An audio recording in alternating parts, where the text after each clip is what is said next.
ኢየሱስ ደገፍ ዝኾነ እግዚአብሔር ይዘሎ ካብ ክብሪ ናብ ክብሪ ካብቲ ቀዳማይሲ እቲ ዳሕራይ ክብሪ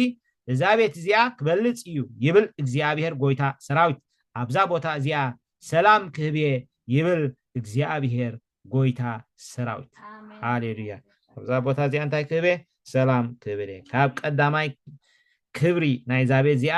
ዳሕራይ ክብሪ እንታይ ገብር እዩ ክበልጽ እዩ ይብል እግዚአብሔር ጎይታ ሰራዊት እግዚአብሔር ይመስገን ኢየሱስ ክርስቶስ ጎይታ እዩ ሃሌሉያ መሰረትና እዛ ትንቢት ሃጌ እንዲና ክንሪኣ ስለዚ እንትሕርዳ ክኢልና ጽቡቕ እዩ ከነንብባ ግን መእተው ዝኾነና ሓሳብ ዝርኢ ዘለኹ ምክንያቱ እቲ ክብሪ ዝብል ነገር ክርዳኣና ኣለዎ ኢየሱስ ክርስቶስ ጎይታ እዩ ትንቢት ሃጌ ጽቡቕ ጌርኩም አንብብዋ 38 ጥቕሲ ጥራሕን ዘለዋ 3 ምዕራፋት ክልተ ምዕራፋት እየን ዘለዋ ያ 38 ጥቕስታት እየን ዘለዋ ስለዚ ብሓንቲ መዓልቲ እውን ናይ 5 ደቂቕ ጣዕ ከነብላ ንኽእል ኢና ጽቡቕ ጌርና ግን ነንብባ ስለዚ ካብኣ ተበጊስና ኢና እንታይ ንገብር ዘለና ንዛረብ ዘለና ካብቲ ቀዳማይሲ እቲ ዳሕራይ ክብሪ ዛቤት እዚኣ ክበልጽ እዩ ይብል እግዚአብሔር ጎይታ ሰራዊት ኣብዛ ቦታ እዚኣ ሰላም ክህብየ ይብል እግዚአብሔር ሃሌሉያ ኢየሱስ ክርስቶስ ጎይታ እዩ እቲ ክብሪ ኢልዎ ዘሎ ናይ እግዚአብሔር ቃል ማለት እዩ እቲ ሸኪና ግሎሪ ዝርአ ዝግለጽ ሃሌሉያ ዝድህሰስ ናይ እግዚአብሔር ክብሪ እግዚአብሔር ባዕሉ ኣብ ማእከልካ ምሳኻ ኣማኒኤል ኮይኑ ክመላለስ ከሎ እዩ ዝብል ሓሳብ ትማሊ ርኢና ነርና እግዚአብሔር ይመስገን ስለዚ ሙሴ እንታይ ኢሉ ንእግዚአብሔር በጃኻ ክብርኻ ኣርኤኒ ሙሴ በቲ እግዚአብሔር ኣብ ዓይነይ ጸጋ ረኺብካ ኢኻ ኣነ ድማ ክዕርፈካ ምሳኻ ክኸይደ ቀቅድሜኻ ክወፅየ ዝበሎ ከይዓገበ ሙሴ እንታይ ኢሉ እምበኣርሲ ኣብ ቅድሜኻ ሞጎስ ካብ ረኸብኩ ኣብ ቅድሜኻ ጸጋ ካብ ረኸብኩ በጃኻ ክብርኻ ኣርኤኒ እዚ ይኹን ኣርእስቲ ጸሎትና እስከ ክብርኻ ኣርኤኒ ክብርኻ ኣባይ ኣሎ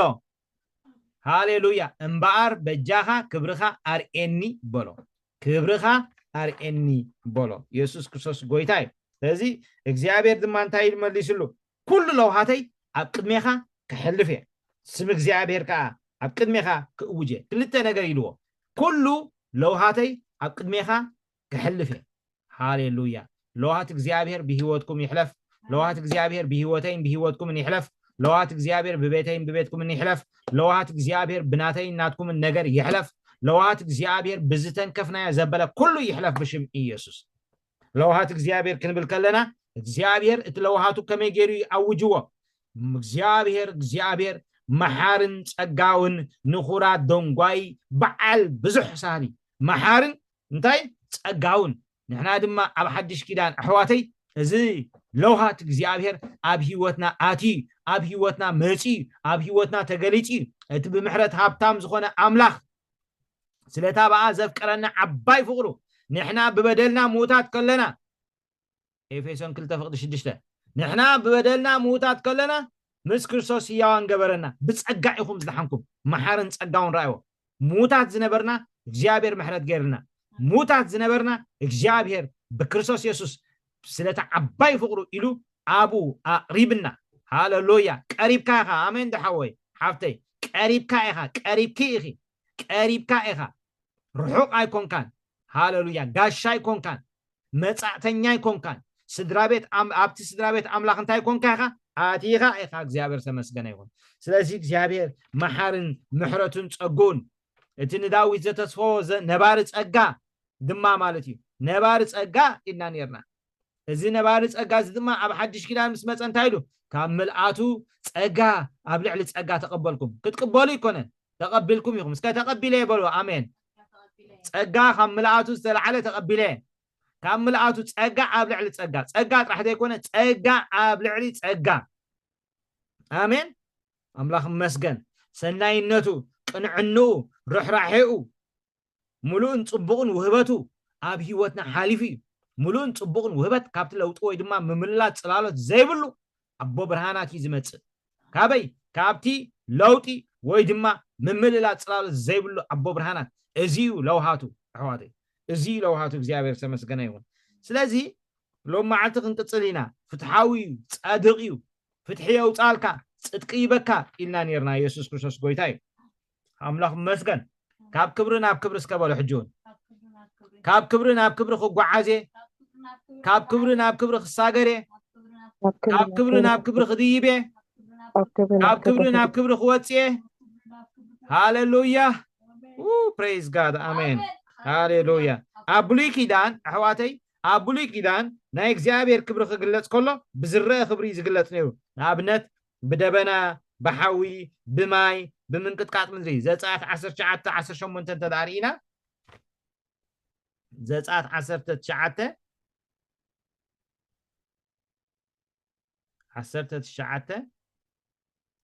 شمون تدارينا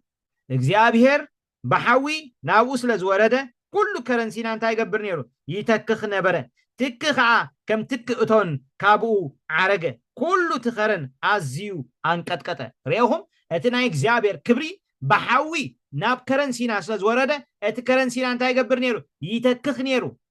كل تخرن انت يقبر نيرو أزيو أنكتكته داويتكوا أب مزمور داويت كزمر كل انتايلو أتسينا انتاي كون كائخي زتسارا سركا أتم أخرانات كم بتاي دمبت عندرس انتاي كونكم يهم كبر أملاك انت دا عمتش إدا كمي جيرون تأتأو كبل كبر أملاك انت دا أتغليتسو كمي جيرون تأتأو كبل حواتي سلازي اتي عبولي كيدان زرقة زنبرة زقلت زنبرة نايك زيابر شكينا غلوري كابود منفسو مالتي بزرقة نجر عبزبو تازي بحوخ قلت كولن ريو زداقم معراف حموشتن تداريخ مون زداقم معراف حموشتن سرانا 4 سران حموشتن بلكم دما إنه إلو زراقم معرف حموشتن سران 4 سران حموشتن بلكم دما إنه እግዚአብሔር أملاخنا كبرتون عبيتون أرأينا دمتون كان مأكل حوي سمعنا أملاخ مسب كزارب نسخ عبي هوت كنبر لومي رينا حجي دما سلمتاين نموت إذا عبا حوي خبر عنا يمو دمت እግዚአብሔር أملاخنا مليسنا انت سمعنا كنموتنا برو ريوهم أملاخ مسب كزارب شكينا غلور انت دا مصيو نا እግዚአብሔር ملكوتاو كبري انت دا مصيو املاح مسب كزارب اخاتريو ኢየሱስ ክርስቶስ ጎይታይ ናይ ብሉይ ኪዳን ዝብል ዘለኹ ቀዳማይ ነገሥት ምዕራፍ 8 ካብ 10 ክሳብ 11 ኮነ ድማ እቶም ካህናት ካብ መቅደስ ምስ ወፁ ነቲ ቤት እግዚአብሔር እንታይ ሞሎ ደበና ሞሎ ነቲ ቤት እግዚአብሔር ክብሪ እግዚአብሔር መልኢዎ ነበረሞ እቶም ካህናት ብምኽንያት እቲ ደበና ደው ኢሎም ከገልግሉ ኣይከኣሉን ብምኽንያት እቲ ደበና እቶም ካህናት ኣይገብሩ ይከኣሉን ደው ኢሎም ከገልግሉ ኣይከኣሉን ሎሚ ካብ ክብሪ ናብ ክብሪ ክትጓዓዝ ኢኻ ካብ ክብሪ ናብ ክብሪ ክትሳገር ኢኻ ደበና እግዚአብሔር ኣብ ሂወትካ ክኸበካ እዩ ደበና እግዚአብሔር ቀቅድሜኻ ክወፅእ እዩ ደበና እግዚአብሔር ናይ እግዚአብሔር ህላውነት ውሽጥኻ ከሰራስረካ እዩ ሓወይ ሓፍተይ ሃሌሉያ እግዚአብሔር ነታ ትጽበዮ ነፍሲ ሰናዩ ለውሃቱ ኢና ንርኢ ዘለና እግዚአብሔር ለውሃተይ ቀቅድሜኻ ክሕልፍ እየ ስለዚ እቲ ለውሃቱ ቀቅድሚ ክሕልፍ ከሎ ክብሩ ቀቅድሚ ክሕልፍ ከሎ ብዝረአ ክብሪ ነይሩ ማለት ኢየሱስ ክርስቶስ ጎይታይ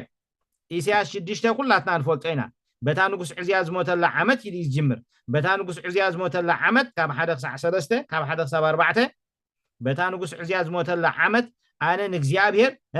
ኣብ በሪኽን ልዕል ዝበለን ዝፋን ተቐሚጡ ከሎ ርኢኽዎ ዘፈራት ልብስ ቃ ነቲ መቅደስ መሊእዎ ነበረ ኣብ ልዕሊ ድማ ሱራፌል ቆይሞም ነበሩ ነብስ ወከፎም 6 ክንፊ ኣለዎ በቲ ክልተ ንገጹ ይኸድኖ በቲ ክልተ ንእጋሩ ይኸድኖ በቲ ክልተ እውን ይነፍር ነበረ እቲ ሓደ ኸ ቅዱስ ቅዱስ ቅዱስ እዩ እግዚአብሔር ጎይታ ሰራዊት ኩላ ምድሪ ብክብሩ መሊኣ ኣላ ኢሉ ኣድሃየ ብድምፅቶም ዘድህዩ እቲ መሰረት ልዳውቲ አንቀጥቀጠ ኩሉ ግዜ እቲ ናይ እግዚአብሔር ክብሪ ክግለጽ ከሎ እንታይ ኢና ንብል ዘለና ደበና ሓዊ ማይ ምንቅጥቃጥ ምድሪ ዝኸውን እታ ቤት እውን ትክ መልአት እቲ ናይ እግዚአብሔር ክብሪሲ ዝረአይ ነይሩ ማለት ኢየሱስ ክርስቶስ ጎይታ እዩ ናይ እግዚአብሔር ክብሪ ኣብ ሂወትካ ምስ መፀ ቅዱስ ቅዱስ ኢኻ ትብል ምክንያቱ በታ ንጉስ ዕዝያ ዝሞተላ ዓመት ክብለና ከሎ ኣብ ቀዳማይ ዜና ማውል ምዕራፍ 26 ከትኩም እንተዳ አንቢብኩሞ ዕዝያ ስለ ዝረኸሰ ኩሉ እቲ ህዝብ እንታይ ይብል ነይሩ ንጉስ ርኹስ እዩ ይብል ነይሩ ስለዚ ንእግዚአብሔር ኣብ ምድሪ ዝቅድሶ ስለ ዝተሳነ ሱራፌላት ባዕሎም ወሪዶም ናበይ ናብቲ መቅደስ ኣምላኽ ምክንያቱ እቶም ካህናት እዮም ነቲ ንጉስ ለምፂ ከም ዝውቃዕ ዝገበርዎ ንሳቶም የማውጽሞ ስለዚህ ቅዱስ ምባል ገዲፎም እቲ ንጉስ ካብ ዝንበር ረኺሱ እቲ ንጉስ እንበር ረኺሱ እግዚአብሔር ኣብ ምድሪ ዝገልጾ ሲኢኑ ኣብ ምድሪ ንዑ ዝውክል ሲኢኑ ኣብ ምድሪ ንዑ ቅዱስ ዝብል ሲኢኑ እቶም ካህናት ባዕሎም እንታይ ክብሉ ጀሚሮም ንጉስ ርኹስ እዩ ኣታ ንጉስ ውፃዕ ኢሎሞ ሕዋተይ እቲ ንጉስ ናይ እግዚአብሔር ወኪል ናይ እግዚአብሔር መግለጺ ነይሩ እሱ ነቲ ንጉስ ክርኢ ከለው ንእግዚአብሔር ክርኢ ነይሩ እቲ መደብ ናይ እግዚአብሔር ሓወይ ሓፍተይ ሰባት ንዓኻሪኦም ንክርስቶስ ክርእዮም ሰባት ንዓኻሪኦም ንኣምላኽ ክርእዮም ሎሚ ቅዱስ ክንብል ኢና ኣሜን ንኣምላኽ ክንቅድስ ኢና ኣብዚ ተኣኪብና ዘለና ንኣምላኽ ክንውድስ ኢና ኣብዚ ተኣኪብና ዘለና ናይ እግዚአብሔር ክብርን ትሕርታ መጽዩ ሕቶታትካ ይዘረስዓካ ነገራትካ ይዘረስዓካ ቁጻራትካ ይዘረስዓካ ሕማምካ ይዘረስዓካ ሕቶታትካ ይዘደርቤካ ኣሜን ደሕዋተይ ረቢ ኣበይ ሰፊርካ ኣለኻ በታ መዓልቲ ትያኻ ሙሱ ወዓሉ ሕቶኦም ረሲዖም ሙሱ ውዒሎም ሕቶኦም ረሲዖም ንዮሐንስ መጥምቅ ክዛረብ ምስ ሰምዕዎ ጥራሕ በቃ ድሕሪ ኢየሱስ ሲዕቦም ሙሱ ተሪፎም ሙሱ ጠቢካ ከተርፍ ሙሱ ጠቢካ ከተርፊ ኢየሱስ ክርስቶስ ጎይታ እዩ ኣብ ሓድሽ ኪዳን ግን እስከ ሓድሽ ኪዳን በሉ ኩላትኩም ሕጂ ናይ እግዚአብሔር ክብሪ ኣብ ሓድሽ ኪዳን እስከበሉ ናይ እግዚአብሔር ክብሪ ኣብ ሓድሽ ሃሌሉያ ምክንያቱ ንሕና ናይ ሓድሽ ኪዳን ኣመንቲና እምበር ናይ ብሉይ ኪዳን ኣመንቲ ይኮንና ወይ እስራኤላውያን ኣይኮንና ንሕና ኣህዛብ ኢና ብክርስቶስ ኢየሱስ ዝደሓና ብክርስቶስ ኢየሱስ ህዝቢ ኣምላኽ ዝኾንና ሰባት ኢና that's why we walk from glory to glory ናብቲ ምስሊ ኣርኣዩ ንልወጥ ኢልና ኣሎ ካብ ክብሪ ናብ ክብሪ እስከ ካብ ክብሪ ናብ ክብሪ ካብ ክብሪ ናብ ክብሪ ክልወጥ እየ ካብ ክብሪ ናብ ክብሪ ክሳገር እየ ካብ ክብሪ ናብ ክብሪ ኣብ ሓድሽ ኪዳን ካብ ክብሪ ናብ ክብሪ ኢኻ ትጓዓዝ ንስኻ ናይ ሓድሽ ኪዳን ኣመን ዲኻ እስከ ናይ ሓድሽ ኪዳን ኣመንቲ ዝኾንኩም ኩላትኩም ሓደ ግበርለይ yes ሃሌሉያ ኣነ ናይ ሓድሽ ኪዳን ኣማን እየ ዝብል ኩሉ ሓደ ይግበረለይ ምክንያቱ ናይ እግዚአብሔር ዕላማ ኣብ ህይወትካ ካብ ክብሪ ናብ ክብሪ ክትሳገር እዩ ካብ ክብሪ ናብ ክብሪ ክትወጽእ እዩ ካብ ክብሪ ናብ ክብሪ ልዕል ክትብል እዩ ካብ በረኽቲ ናብ በረኽቲ ሃሌሉያ ናይ እግዚአብሔር ክብሪ እንድሕር መጽኡ ትማይለኩም ነይረ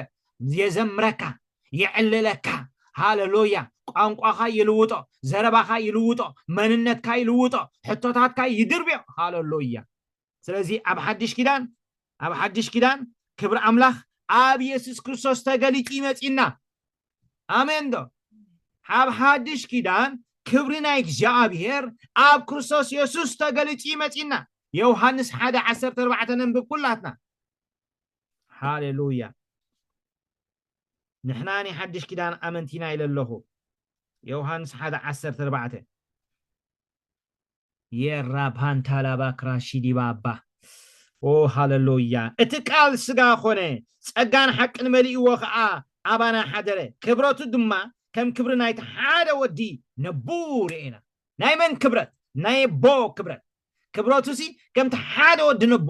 ናይ እግዚአብሔር ክብሪ ኣብ መን ርኢና ኣብ ክርስቶስ ኢየሱስ ኢና ርኢና እዚ ኣብ ክርስቶስ ኢየሱስ ዝነበረ ክብሪ ድማ ጸጋን ሓቅን መሊእዎ ኣባይና ባኻትኩም ኣማኒኤል ኮይኑ ኣትዩ ኣማኒኤል ኮይኑ ኣባይ ኣትዩ እስከበሎም መዓልቲ ኣማኒኤል ኮይኑ ኣባይ ኣትዩ ኣምላኽ ምሳና ኣምላኽ ኣባኻ ኣምላኽ ሃሌሉያ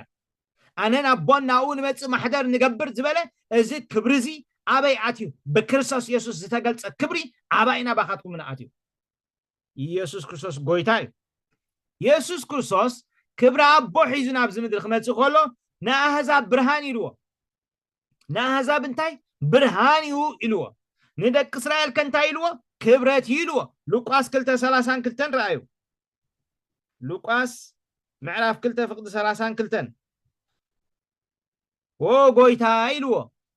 ጎይታይ ነቲ ንምብራህ ኣሕዛብ ብርሃን እኮ ባኻ ኣትዩ ብርሃን እኮ ኣባኻ ኣትዩ ብርሃን ኣባይ ኣትዩ እንታይ ኢልዎ ነቲ ንምብራህ ኣሕዛብ ብርሃን ንህዝብኻ እስራኤል እውን ክብረት ምእንቲ ክኸውን ኣብ ቅድሚ ኩሉ ህዝቢ ዘዳለኻዮ ምድሓንካ ኣዕንተይ ካብ ረኣያስ ሕጂ ከምቲ ዘረባኻ ንባርያኻ ብሰላም ተፋነዎ ኢኻ ኢልዎ እንታይ ንምብራህ ኣሕዛብ ብርሃን ንህዝብኻ እስራኤል ከዓ ክብረት ካቦድ ማለት እዩ ሕዋተይ ካቦድ ናይ እግዚአብሔር ክብሪ ብርሃን ኮይኑ አባይና ባኻትኩም ንአትዩ ክብሪ ካቦት ኮይኑ አባይና ባኻትኩም ንአትዩ ሸኪና ግሎሪ ሕጂ አባኻ ይዘሎ እሱ ማኒፌስት ክገብር ኢኻ ትጽሊ ሎሚ ንዑና ንጽሊ አሜን ደሕዋተይ ንዑና ንጽሊ ማኒፌስት ክኸውን ክግለጽ ሃሌሉያ ክርአ እቲ አባኻ ዝኣተወ ክርስቶስ ኤራን ዶላባ ክላሽ ዲባባ ሃሌሉያ እቲ ኩሉ ኢየሱስ ዝገብሮ ዝነበረ ተአምራት እንታይ ክብረቱ ገለጸ ይብለና ዮሐንስ ምዕራፍ 2:11 እንድሕር ታሪኹሞ ዮሐንስ 2:11 ንፈልጦ ናቲ ጥቕስታ ኢየሱስ ነዚ መጀመርታ ተአምራቱ እዚ ኣብ ቃና ናይ ገሊላ ገበሮ ክብረቱ ከዓ ገለጸ ስለምንታይ ኣብ ዝቦታ እዚ ተአምራት ይኸውን ክብረቱ መታን ክግለጽ ሎሚ ዓራት ካልዕ ኢልካ ክትከይድ ከለኻ ናይ እግዚአብሔር ክብሪ መታን ክግለጽ እዩ ሕማምካ ደርቢኻ ትኸይድ ናይ እግዚአብሔር ክብሪ መታን ክግለጽ እዩ ሕቶታትካ ተመሊሱ ትኸይድ ግብሪ ኣምላኽ መታን ክስራሕ እዩ ኣቦ ይገብር ኣነ ድማ ይገብር ኢየሱስ ይገብር ንሕና ከዓ ንገብር ኣብ ዝቦታ እዚ ኣሜን ዶ ዋው ሃሌሉያ ኣቦ ይገብር ኣነ ከዓ ይገብር ኢየሱስ ክገብር ኣብ ዝቦታ እዚ ኢየሱስ ክገብር ኣብ ህይወተይ ኢየሱስ ክገብር ኣብ ነገራተይ ኢየሱስ ክገብር ሃሌሉያ ኣቦ መታን ክኸብር ኣቦ ኣወዲ መታን ክኸብር ብስመይ ዝለመንኩሞ ዘበለ ኩሉ እንታይ ክገብረልኩም እየ ሃሌሉያ እዚ ክብሪ እዚ ኣባኻ ስለ ዝኣተወ ኣቦ መታን ክኸብር ኣብ ክርስቶስ መታን ኣቦ ክኸብር ዝለመናዮ ዘበለ ኩሉ ብስሙ ዝለመናዮ ዘበለ ኩሉ ክኾነልካ እዩ ዓራት ካልዕ ኢልካ ክትከይድ ኢኻ ሕማምካ ደርቢኻ ክትከይድ ኢኻ ቁጻርካ ደርቢኻ ክትከይድ ኢኻ የስ ሃሌሉያ ዮሐንስ 10:38 ተዳሪኹሞ ድማ ዮሐንስ 10:38 እንታይ ይብል እንተ ገበርኩ እቲ እሱ ዝገብሮ ዝነበረ ተአምራት ክብረቱ ገሊጹ ናይ እግዚአብሔር ክብሪ ገሊጹ ፍቅዲ 37:38 ግብሪ አቦይ እንተ ዘይገበርኩ ኣይትእመኑኒ እንተ ገበርኩ ግና አቦይ አባይ ምህላው ኣነውን ኣብ አቦ ምህላው ምእንቲ ክትፈልጡን ከተስብሉንሲ ንዓይ እኳ እንተ ዘይኣመንኩምኒ ነቲ ግብረይ እመንዎ ኣሜን ደሕዋተይ ንዓይ እኳ እንተ ዘይኣመንኩምኒ ነቲ ግብረይ እንታይ ግበርዎ እመንዎ ሃሌሉያ ዝርአ ግብሪ ክኸውን ብዝቦታ እዚ ዝስማዕ ግብሪ ክኸውን ብዝቦታ እዚ ቁጻራት ወዲኡ ሃሌሉያ ሓራ ወፂኻ ክትከይድ ኢኻ ሓራ ወፂኻ ክትከይድ ኢኻ መፍታሕ ክኸውን ኣሜን ደሕዋተይ ሕሪት ዓመት እግዚአብሔር ዝዓመዝያ እግዚአብሔር ዝሓረየ ዓመት እግዚአብሔር ዝሓረየ ግዜ እዚ ንሕና ይኮንና ንሓሪናዮ እግዚአብሔር ይሓሪዎ ንሕና ይኮንና ንመሪፅናዮ እግዚአብሔር ይመሪፅዎ ንሕና ይኮንና ናዳሊና ንሕና ኢንስትሩመንት ኢና ንሕና ናይ እግዚአብሔር መሳርሒ ኢና አቦ ይገብር ኣነ ድማ ይገብር ከም ዝብል ቃሉ ኢየሱስ ይገብር ንሕና ከዓ ንገብር ኢየሱስ ዝገበሮ ኢና ንገብር ኢየሱስ ዝበሎ ኢና ንብል ኢየሱስ ዝሰርሖ ኢና ንሰርሕ ኢየሱስ ተዛረቦ ኢና ንዛረብ ሃሌሉያ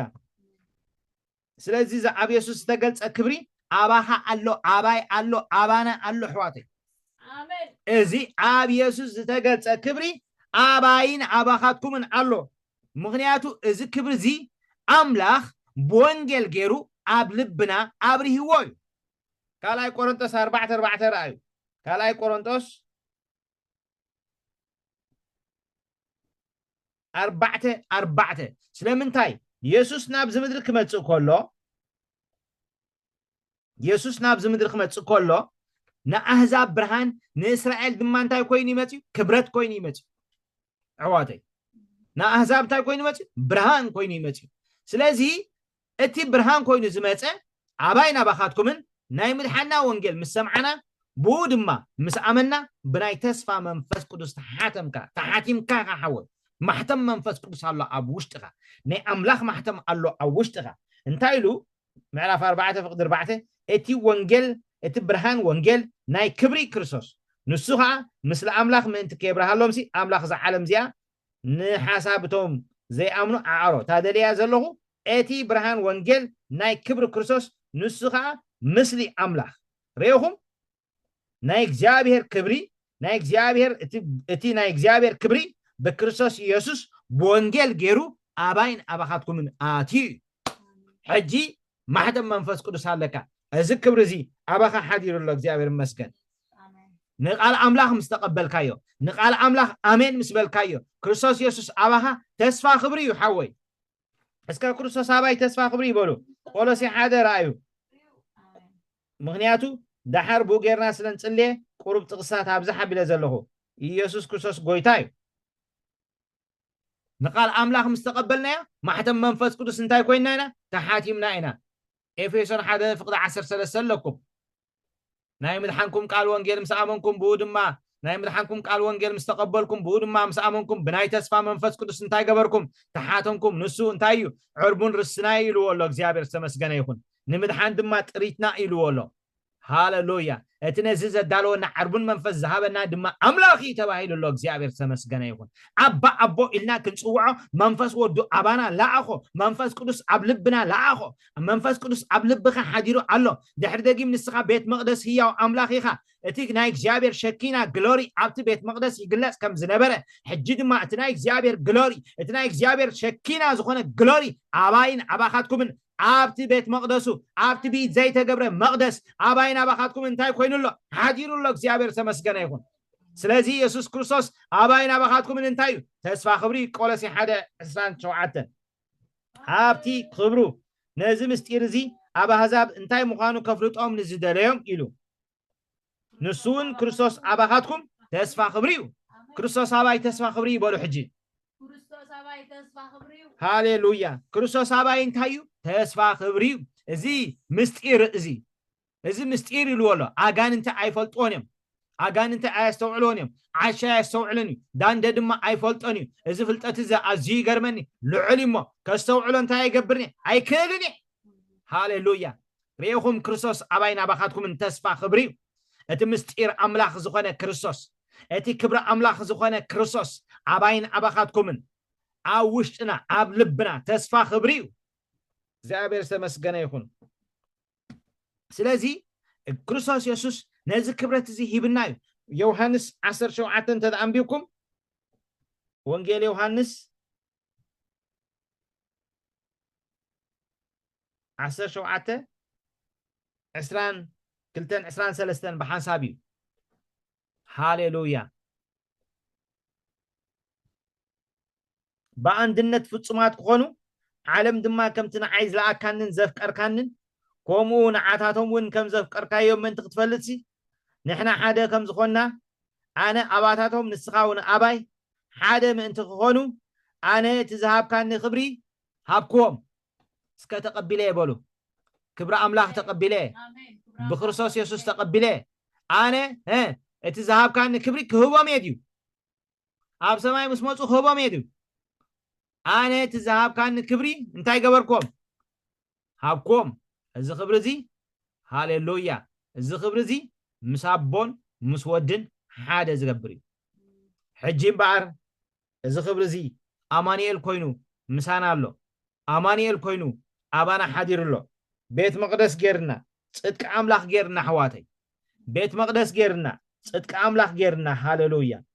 أب فقد 26 تداخلكم دما وانجيل يوحنس 17 اتابع ازفكر كان فقري أباتاتهم من تتكون أنون أباتاتهم سمكا أفليت أيوم الله كفلوت أموني ريهم سم እግዚአብሔር ከውጄ እንዲሉ ጽባሐተን አስማት እግዚአብሔር 10 ተክልተ አስማት እግዚአብሔር ክንረየኒና ኢየሱስ ክርስቶስ ጎይታይ ኢየሱስ ክርስቶስ ጎይታይ እዚ ክብሪ እዚ አባይና ባኻትኩም ስለዚ ሓደረ እዚ ክብሪ እዚ ነቲ ሞዋት ስጋና ንዑ እንታይ ገብረይ ህያው ክገብረይ ዝሞተ ኹሊትኪ ህያው ክኸውን ዝሞተ ማህፀንኪ ህያው ክኸውን ዝሞተ ጥዕናኺ ህያው ክኸውን ዋይ ካብዚ ክብሪ እዚ ዝተለዓለ ካብዚ ክብሪ እዚ ዝተለዓለ ካብዚ ሞጎስ እዚ ዝተለዓለ ካብዚ ጸጋ እዚ ዝተለዓለ ካብዚ ክብሪ እዚ ዝተለዓለ እግዚአብሔር ዓቢዩ እግዚአብሔር ዓቢዩ እግዚአብሔር ብሩኽ እግዚአብሔር ጻድቕ እግዚአብሔር ህያው እግዚአብሔር ንጉስ ናይ ነገስታት እዩ ሃሌሉያ የስ